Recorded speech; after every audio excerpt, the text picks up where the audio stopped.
how will you live?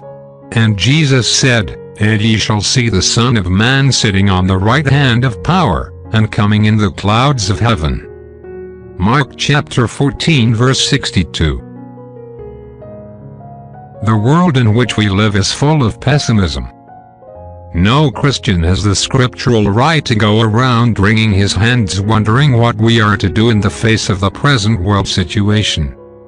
The scripture says that in the midst of persecution, confusion, wars, and rumors of wars, we are to comfort one another with the knowledge that our Lord Jesus Christ is coming back in triumph, glory, and majesty. Many times when I go to bed at night I think to myself that before I awaken Christ may come.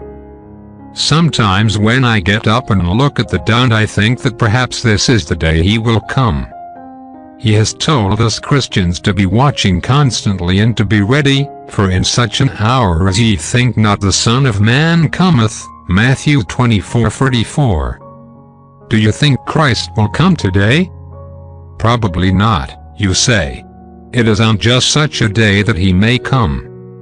What a glorious time of reunion it's going to be, when we shall be caught up with him. Prayer for the day.